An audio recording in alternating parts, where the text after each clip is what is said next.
Assalamualaikum warahmatullahi wabarakatuh. Selamat datang di video pengembangan organisasi belajar yang lebih panjang. Pada sesi kali ini kita akan membahas konsep dan penerapan pengembangan organisasi belajar.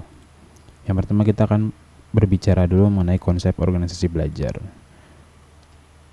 Organisasi belajar adalah bentuk dari kegiatan belajar atau penciptaan budaya sistem di mana organisasi ini senantiasa memiliki kemampuan untuk belajar, baik itu secara kolektif dan individu, seperti itu.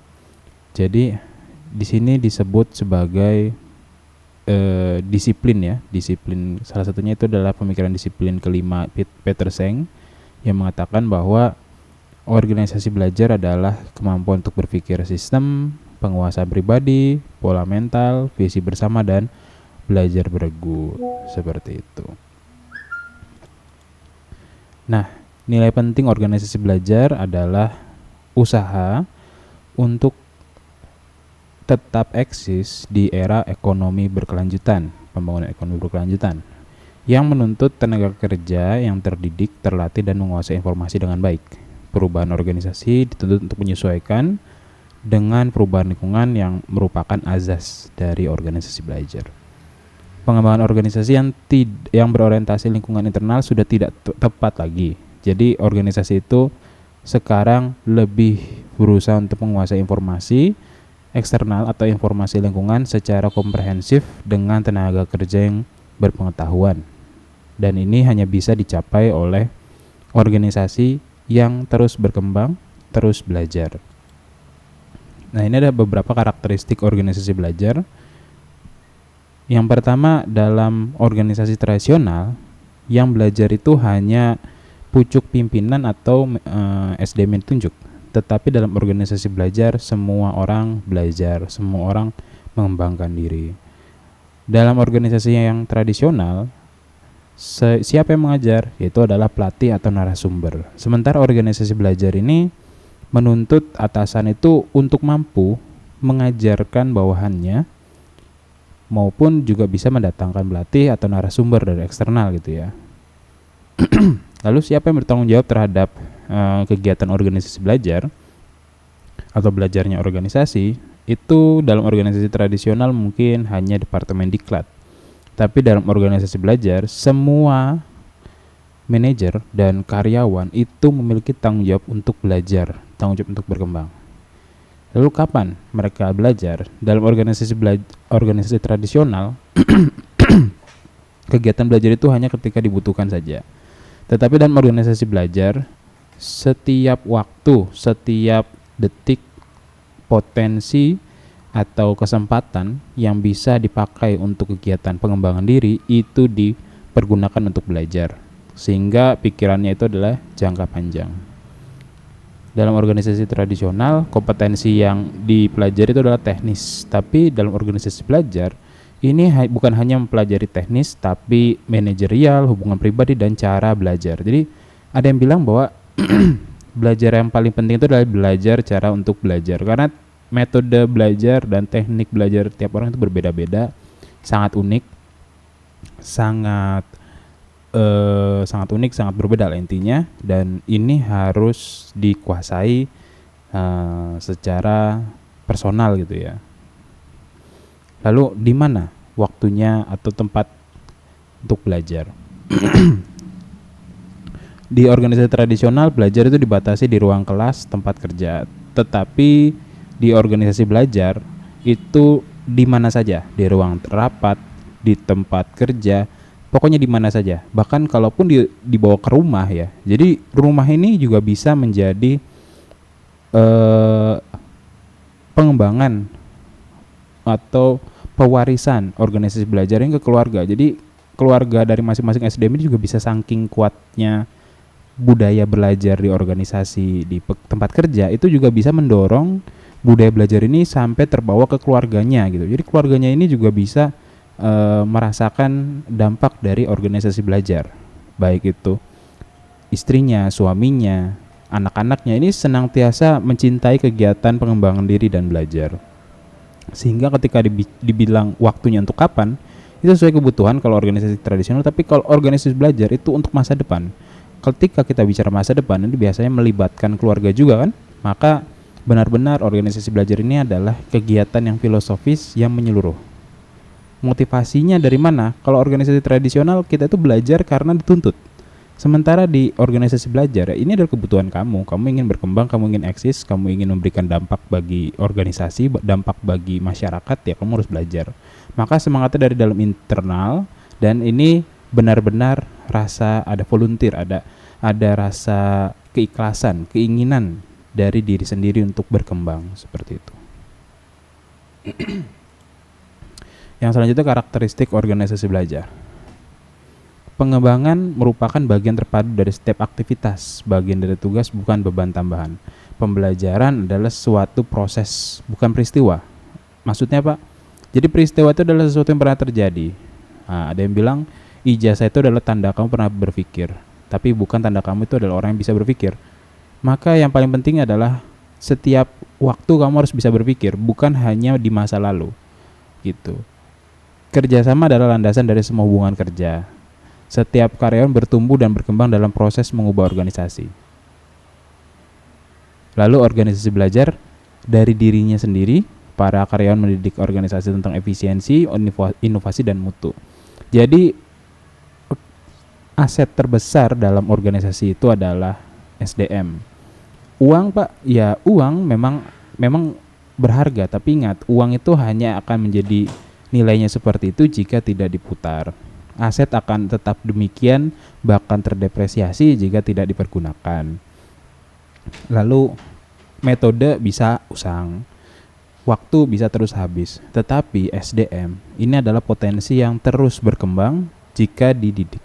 Seperti layaknya tanaman yang jika dipupuk dan disiram dengan baik, maka dia akan tumbuh memberikan manfaat yang luar biasa. Tetapi jika dia tidak diurus, maka dia akan menjadi gulma, bukan menjadi sesuatu yang bermanfaat, seperti itu. Maka SDM ini adalah suatu anugerah terbesar bagi organisasi yang bisa membawa petaka ataupun permasalahan itu kan. Nah, kalau misalnya kita bisa mendidik SDM ini dengan baik, maka dia bisa memberikan mendidik dirinya sendiri. Jadi ketika kita membentuk SDM kita, mendidik SDM kita dengan baik, SDM ini akan mendidik dirinya, mendidik rekan kerjanya, bahkan mendidik organisasi untuk menjadi lebih baik. Menjadi bagian dari organisasi yang mampu belajar adalah menyenangkan dan menggembirakan, bukan sesuatu yang itu menjadi beban, seperti itu. Karena hakikatnya belajar itu adalah senang gitu kan. Mengetahui hal sesuatu yang baru itu adalah menyenangkan. Tapi kenapa kok mengetahui sesuatu yang baru itu malah menjadi suatu beban? Ini kan berarti ada permasalahan dalam cara belajar Anda gitu, kalau Anda merasa beban ketika belajar. Ciri organisasi belajar. Pokok pikiran penting ciri organisasi belajar. Yang pertama adalah adaptif terhadap lingkungan eksternal, meningkatkan kapabilitas untuk berubah secara berkelanjutan. Jadi bukan hanya untuk hari ini, tapi untuk esok dan seterusnya. Karena lingkungan ini terus berubah, lingkungan ini terus mencari potensi hal yang baru. Maka kita harus terus belajar, berkembang. Lalu mengembangkan kemampuan belajar secara individu dan kolektif, dan yang terakhir menggunakan hasil belajar untuk mencapai kinerja yang lebih baik. 4 tipe pembelajaran. Yang pertama itu adalah mempelajari fakta, pengetahuan, dan proses prosedur. Ini tipe yang pertama. Tipe yang kedua adalah mempelajari keterampilan kerja baru yang bisa ditransfer ke situasi lain dan diaplikasikan, misalnya dikontekskan pada kondisi yang selainnya. Nah, misalnya menggunakan mesin. Mesin A ini kan misalnya mesin A yang lama. Ketika datang ada mesin baru, mesin B, kondisinya berbeda, kecanggihannya berbeda, fitur-fiturnya sudah berubah. Kalau seorang yang pembelajar, dia tidak akan langsung panik ketika menghadapi hal yang baru, mesin yang baru, alat yang baru, metode kerja yang baru. Dia belajar bagaimana menggunakan alat yang baru tersebut, bagaimana mengoptimalisasi alat yang baru tersebut, seperti itu. Bukan serta-merta langsung merasa terancam dengan alat yang baru, tetapi dia merasa bahwa hal yang baru tersebut adalah potensi dia untuk memberikan yang terbaik bagi organisasi dan yang terbaik bagi dirinya, seperti itu. Selanjutnya ada belajar beradaptasi, diaplikasikan pada situasi yang dinamis yang memerlukan pengembangan cara pemecahan masalah, melakukan eksperimen dan menarik pelajaran dari kegagalan dan keberhasilan organisasi lain. Jadi salah satu bentuk yang cukup menarik itu adalah belajar beradaptasi. Adaptasi itu apa sih, Pak? Adaptasi itu bukan bukan suatu hal yang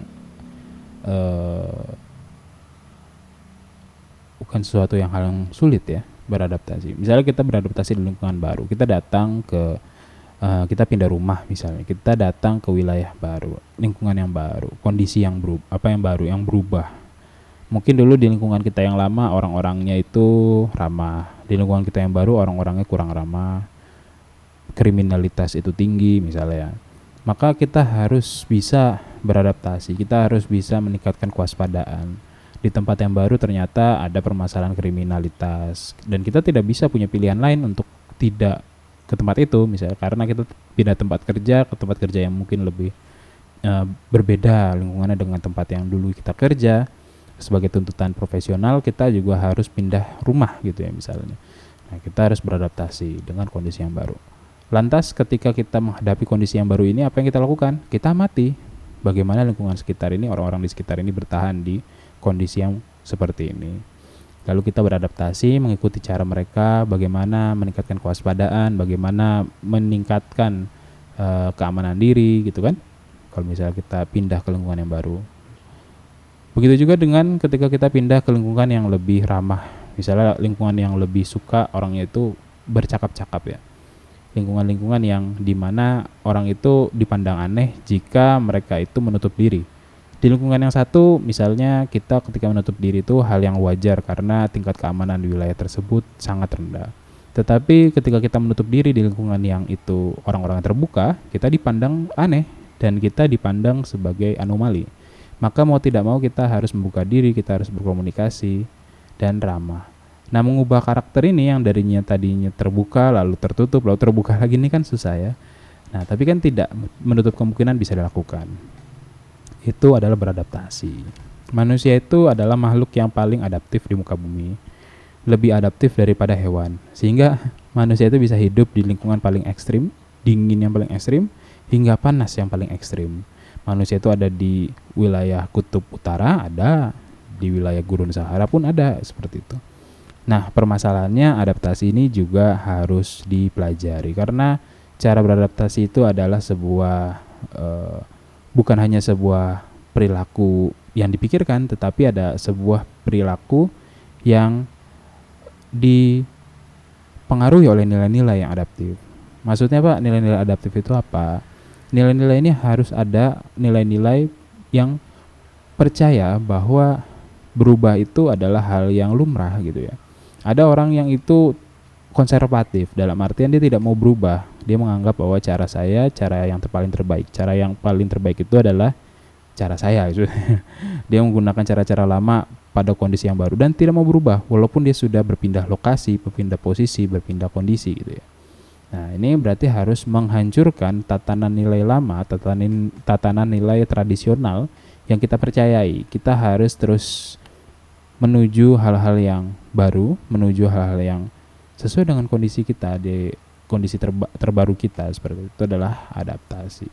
Jadi tidak serta-merta mudah ya membicarakan adaptasi. Karena manusia itu yang paling sulit itu bukan berbicara tekniknya ketika beradaptasi, tapi nilai-nilainya. Cara-caranya menghadapi nilai-nilai itu sangat sulit.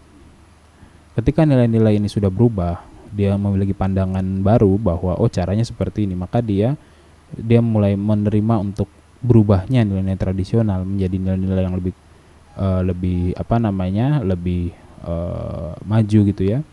Maka dia bisa mulai menerima perubahan seperti itu. Selanjutnya adalah belajar mempelajari sesuatu. Nah, ini tingkatan paling tinggi, yaitu adalah belajar cara untuk belajar gitu ya. Saya kira ini adalah cara yang paling unik ya. Jadi inilah yang membuat sekolah formal ini banyak murid-muridnya itu yang pintar, ada yang kurang pintar, ada yang bodoh seperti itu ya.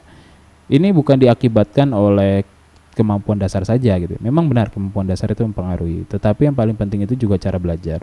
Ada anak murid yang sukanya itu belajarnya praktek, ada yang sukanya belajar teoritik, ada yang suka belajarnya itu harus melibatkan emosi gitu ya. Nah, cara belajar mereka itu beda-beda, tapi guru ini kan metodenya satu, karena tidak mungkin dia menggunakan banyak metode, apalagi murid yang dihadapi ini bisa puluhan ya, bisa sampai 35. Ya kalau gurunya menghadapi mungkin 5 murid, cuma menghadapi 10 murid nggak ada masalah. Dia bisa mengkontekskan dirinya pada satu persatu murid. Apalagi jika guru ini hanya tutor satu orang gitu ya. Nah, ini luar biasa lagi ini. Ini seperti Alexander the Great yang memiliki guru yang namanya Aristoteles. Itu guru privat. Yang satunya gurunya itu adalah guru terhebat di zamannya, seorang filsuf ya. Yang satunya itu adalah murid calon raja. Dan ketika dia sudah menaiki tahta kerajaannya, dia menyatukan Barat dan Timur. Dia menaklukkan, dia dari Macedonia, dia menaklukkan wilayah Yunani, lalu menaklukkan wilayah Mesir ya. Dia ke Persia maksudnya. Ke Persia, lalu dia turun sampai mau ke India gitu ya. Bahkan mungkin sebagian wilayah India berhasil dia taklukkan gitu. Ini luar biasa, Alexander the Great. Tapi kan ini kan mahal ya, karena muridnya ini gurunya ini adalah seorang filsuf terbaik di zamannya, Aristoteles, yang sampai saat ini kita masih tahu ya namanya sebagai bapak empirisme, bapak empirisme klasik seperti itu. Nah, itu cara belajar. Jadi belajar cara untuk belajar, karena setiap orang memiliki cara belajarnya masing-masing. Kita tidak bisa mengandalkan guru, karena guru ini kan hanya mengurus banyak murid kan, maka mau nggak mau kita harus belajar cara belajar untuk diri kita sendiri, seperti itu. Sebagaimana saya yang akhirnya menjadi dosen karena cara belajar saya gitu. Jadi cara belajar saya adalah ketika saya itu harus menjelaskan sesuatu pada orang lain, maka saya belajar. Jadi kalau saya tidak terdorong untuk menjelaskan sesuatu pada orang lain, saya itu nggak akan belajar. Dan ini saya baru sadari ketika saya sudah menjadi seorang pengajar. Jadi selama perkuliahan itu, perkuliahan S1 ya, saya nggak merasa bahwa cara belajar saya itu tepat. Jadi saya sudah menggunakan banyak metode belajar, dari metode belajar pakai mind map dan lain sebagainya. Nah, ternyata ketika saya mulai mengajar orang, di situ saya mulai memahami materi itu secara lebih mendalam ketika saya bekerja di sebuah yayasan. Sehingga akhirnya saya terdorong untuk menjadi dosen, karena dengan cara saya menjadi dosen, saya bisa mempelajari banyak hal, karena saya harus dituntut untuk menjelaskan banyak hal seperti itu. Nah, ini berarti cara belajar saya demikian. Tapi kalian coba cari cara belajar kalian masing-masing. Nah, selanjutnya penerapan organisasi belajar atau implementasinya di dalam organisasi gitu ya. Nah, cara membangun strategi organisasi belajar menurut Marquardt, yang pertama adalah pengembangan program tindakan belajar melalui organisasi. Berarti organisasi harus terlibat. Bagaimana menciptakan sistem belajar, meningkatkan kemampuan individu untuk belajar, cara belajar. Bagaimana kita itu memberikan pengetahuan individu berbagai macam teknik belajar, sehingga dia bisa mungkin memilih salah satu teknik tersebut, menemukan teknik terbaru ataupun teknik yang pas untuk dirinya. Mengembangkan disiplin dialog dalam organisasi. Bagaimana organisasinya harus terbuka untuk saling berkomunikasi. Tidak boleh ada satu SDM yang menyembunyikan pengetahuan. Semua pengetahuan dibagi rata, semua pengetahuan itu dibuka agar semua orang belajar. Menciptakan rencana pengembangan karir. Jadi belajar ini seakan-akan tak ada gunanya jika karir ini mandek kan. Maka kita harus menunjukkan bahwa kalau kamu belajar seperti ini, ntar karir kamu ke arah sini gitu kan. Nah, lalu membangun program pengembangan diri, sama ya, ini turunan dari rencana karir sebenarnya. Membangun keterampilan belajar bergu. Jadi belajar itu bukan hanya sendiri, tapi bisa per kelompok gitu ya. Belajar kelompok itu bukan satu orang itu mengerjakan satu, yang lainnya mengamati, atau yang lainnya cuman ikutan nimbrung, bukan. Belajar berkelompok itu adalah belajar kolaborasi, belajar untuk saling berbagi informasi, saling mengevaluasi. Nah, ini ada tekniknya ini. Tidak serta-merta seperti yang dilakukan ketika SD, SMP, SMA gitu kan. Yang kerjanya satu, yang lainnya hanya mensupport dengan hore saja seperti itu. Lalu mendorong dan mempraktekkan berpikir sistem untuk mengantisipasi belajar bagaimana cara berpikir sistem, memandang sebuah sistem itu seperti apa, kan harus belajar juga. Mendorong dan memperluas pola pikir dan belajar perbedaan. Mengubah pola mental relatif untuk belajar. Ini pola mental. Yang saya bilang itu seperti nilai-nilai gitu ya. Harus ada nilai-nilai yang berubah supaya kita itu mau untuk belajar. Selanjutnya kita membicarakan level belajar. Ada beberapa level belajar menurut Marquardt. Yang pertama level individual, yaitu adalah mengubah keterampilan, pengetahuan, sikap, dan nilai. Yang kedua itu adalah peningkatan pengetahuan, keterampilan, dan kompetensi dalam kelompok. Yang ketiga itu organisasi, yang adalah peningkatan intelektual dan kapabilitas produksi yang diperoleh dari komitmen organisasi dan kesempatan untuk melakukan tindakan perbaikan berkelanjutan. Nah, ini ada pendekatan dalam membangun organisasi belajar. Ada beberapa pendekatan ya. Pendekatan sistem, mengidentifikasi kebutuhan, analisis perilaku masyarakat, mengembangkan tujuan khusus, strategi atau bahan, perencanaan dan sebagainya. Pendekatan sistematik, yaitu adalah proses berurutan dan terarah dalam melakukan pemecahan persoalan. Lalu selanjutnya pengembangan organisasi lewat berbagai cara atau model. Salah satunya model Robert Black dan Jane S. Moulton yang bertolak pada asumsi pengembangan meliputi perorangan, keanggotaan dan organisasi, dan semuanya saling terkait karena merupakan sebuah sistem seperti itu.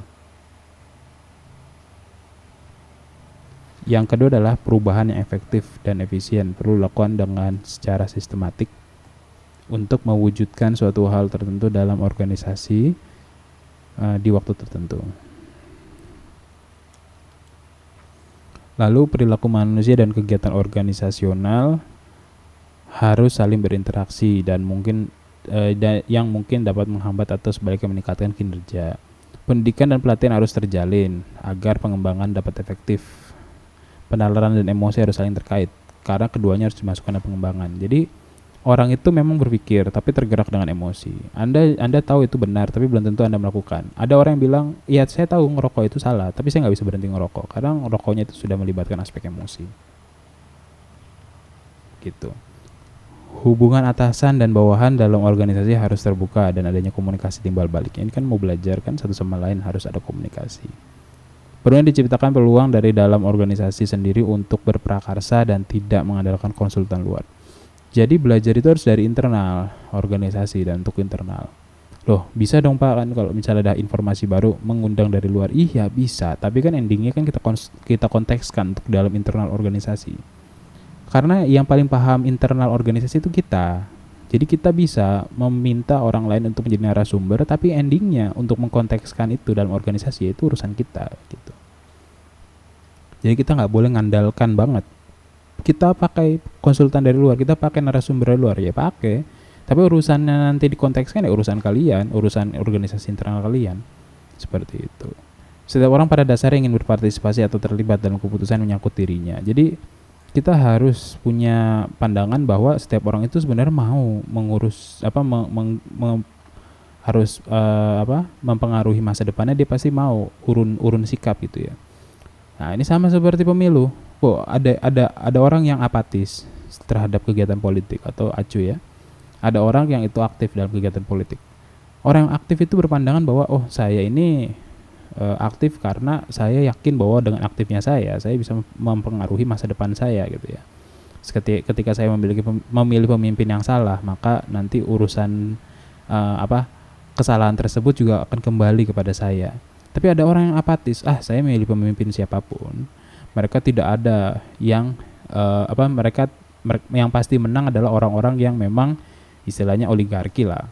Nah, ini juga orang yang apatis. Jadi ada orang yang apatis karena merasa dirinya ini tidak bisa mengubah masa depannya karena siapapun pemimpinnya dia akan tetap dalam kondisi kemiskinan, kesulitan, kemelaratan dan sebagainya.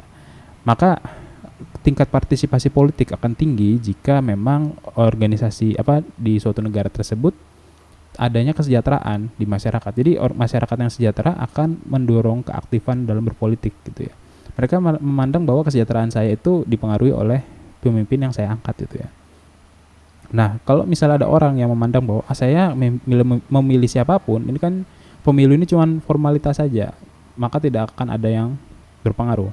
Nah, ketika ini terjadi berarti yang akan selanjutnya terjadi adalah tingkat apatisme politik itu makin tinggi seperti itu.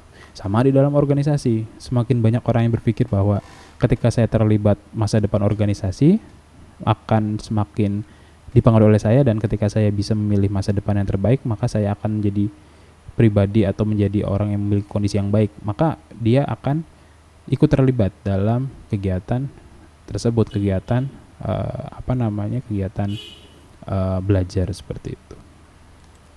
Selanjutnya adalah teknologi informasi dalam kegiatan organisasi belajar. Ini ada umum ya, ada e-literasi atau mungkin perpustakaan digital, ada e-learning atau mungkin aplikasi atau website atau tempat untuk istilahnya belajar ya secara online. Lalu ada e-training, sama ya seperti e-learning, tapi e-training ini lebih kepada keterampilan teknis.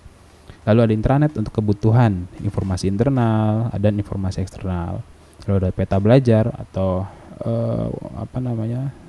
learning map ya, seperti itu. Atau mungkin juga bisa menggunakan website untuk portal organisasi untuk bisa banyak mengetahui informasi-informasi terkini tentang organisasi. Lalu ada sosialisasi kebijakan lewat media teknologi, bisa menggunakan email, WA group dan lain sebagainya. Selanjutnya adalah organisasi pengembangan. Organisasi pengembangan menurut Gile dan Majcunic mengatakan bahwa organisasi pengembangan adalah evolusi organisasi tradisional menuju organisasi belajar sampai pada organisasi perkembangan. Jadi ini ada 3 tingkatan: organisasi yang tradisional, organisasi belajar, pada tingkat tertinggi itu adalah organisasi pengembangan. Nah, ini tingkat yang paling tinggi ya. Organisasi pengembangan dapat dikatakan sebagai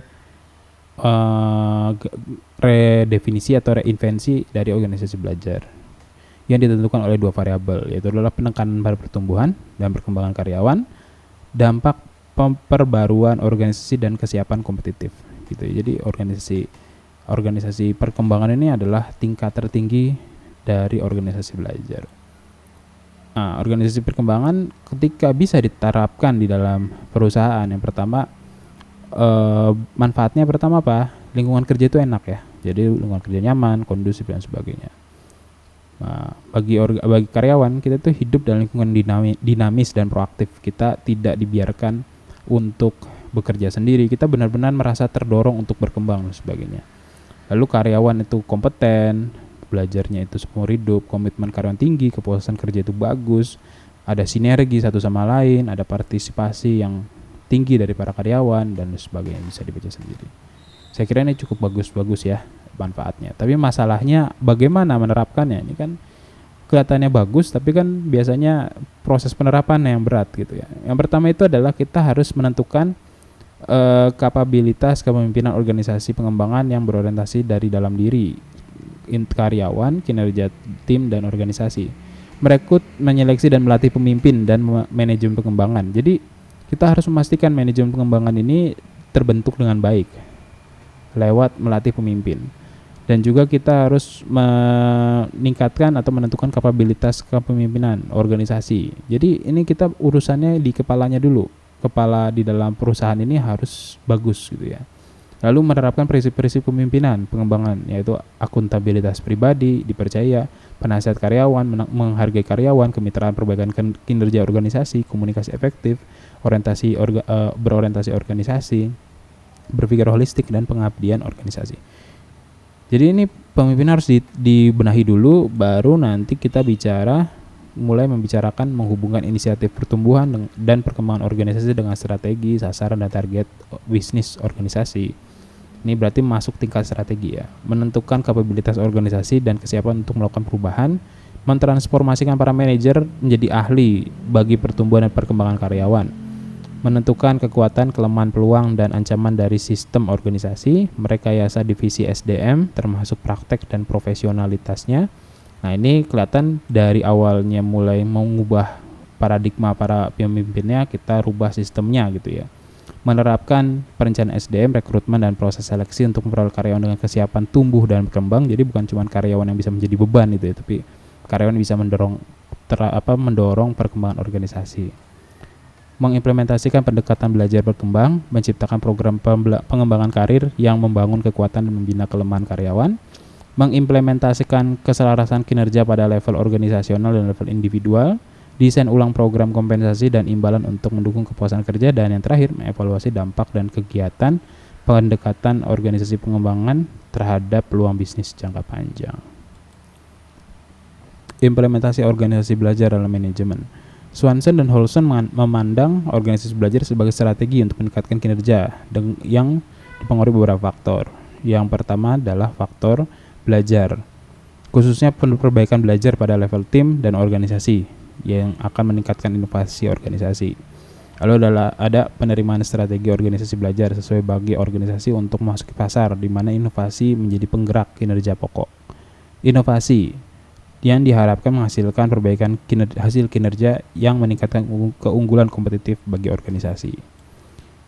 Nah, yang terakhir kita akan membicarakan implementasi organisasi belajar dalam manajemen. Yang pertama, menciptakan kesempatan untuk belajar berkelanjutan, mendorong dialog dan penemuan inovatif, mendorong kolaborasi atau kemitraan dan belajar bergu, menyusun sistem yang untuk terjadinya belajar bersama, memberdayakan tenaga kerja menuju visi bersama, dan yang terakhir adalah membuka hubungan organisasi dengan lingkungannya. Oke, mungkin demikian ya materi yang bisa saya sampaikan. Cukup padat ya. Mungkin organisasi belajar ini adalah mimpi dari semua orang atau setiap manajer ya, berharap organisasinya mampu berkembang dengan semangat belajar karyawannya. Saya kira sebuah organisasi yang belajar itu didorong oleh manajer yang senantiasa belajar. Manajer yang senantiasa belajar itu bukan manajer yang sukanya kuliah, bukan manajer yang suka kuliah atau suka. Manajer yang punya pendidikan tinggi itu belum tentu adalah manajer yang suka belajar ya, karena pendidikan tinggi bukan berarti dia suka belajar. Jadi orang yang suka belajar itu adalah orang yang suka untuk mencari tahu, suka untuk mengetahui hal-hal baru. Nah, ini adalah orang yang suka belajar. Jadi ketika kita berbicara mengembangkan organisasi belajar, hakikatnya kita sedang berbicara bagaimana menciptakan sebuah pemimpin yang itu senantiasa ingin mengetahui sesuatu yang baru, ingin berkembang, sehingga dia mendorong orang lain untuk berkembang. Nah, ini adalah organisasi belajar. Ketika kita mendorong orang lain berkembang, orang lain itu untuk melakukan sesuatu yang inovatif, itu senantiasa kita akan mendorong pada titik tertentu organisasi ini akan terus berkembang. Jadi secara filosofis itu di situ. Ketika Anda menjadi seorang pemimpin, belajar. Pemimpin yang belajar. Ketika pemimpin itu belajar, pemimpin itu senantiasa mencari hal-hal yang baru, lalu menginformasikan, mengajarkannya pada orang-orang lain. Lalu si pemimpin ini juga mau belajar dari karyawannya. Jangan malu. Saya aja ini yang sudah berumur ya istilahnya, itu juga tetap belajar dari anak-anak muda. Saya sering tanya tentang artificial intelligence, bagaimana penerapannya. Bahkan ketika saya ngajar anak SMP, saya itu di yayasan itu ngajar anak SMP, saya belajar dari dia loh. Saya belajar, dia jadi lebih pintar menggunakan ChatGPT dari saya. Saya tanya, kamu pakai ChatGPT itu bagaimana? Kamu kok bisa gini? Jadi mereka itu, anak-anak yang muda ini, ternyata mereka lebih memahami teknik-teknik untuk menggunakan teknologi baru dan menggunakan dalam keseharian. Mereka tahu bagaimana mengkontekskan penggunaan teknologi baru ini dalam keseharian. Sampai sejauh ini saya selalu memandang ChatGPT ini adalah barang yang mewah ya bahasanya. Bagi mereka itu bukan mewah, itu adalah suatu hal rutinitas biasa. Dan ketika saya memandangi tentang caranya mereka berpikir, cara mereka berperilaku, di situ saya mendapat pengetahuan baru. Jadi saya itu adalah orang yang tidak malu untuk belajar dari hal-hal baru dari anak-anak muda. Karena ya ketika kamu ingin mengajarkan orang, ya kamu harus belajar dulu. Dan kalau misalnya ilmunya itu adanya di anak-anak muda, anak-anak yang lebih junior, ya kita sebagai manajer ya jangan takut, jangan malu ketika kita itu harus belajar dari anak-anak yang lebih muda. Permasalahannya adalah kan kita biasanya mereka ya anak-anak muda itu mungkin menguasai yang namanya informasi terbaru. Kita yang orang-orang yang senior biasanya menguasai metode. Nah, mereka menguasai informasi belum tentu menguasai metode. Nah, disinilah adanya suatu keselarasan di mana orang-orang yang sudah sepuh ini kan paham metode belajar, metode untuk memahami, metode pengamatan. anak-anak muda ini memahami data-data informasi terbaru. Nah, ketika dikombin, ini adalah sinergi gitu ya. Jadi sebagai seorang manajer, sebagai seorang pemimpin nanti, kita jangan malu untuk terus belajar, untuk terus mengakui bahwa kita itu adalah orang yang tidak terlalu paham tentang dunia. Kita harus mendengarkan. Nah, itu adalah hal yang penting. Oke, sekian dari saya. Kurang lebihnya saya mohon maaf. Wabillahi taufiq wal hidayah. Wassalamualaikum warahmatullahi wabarakatuh.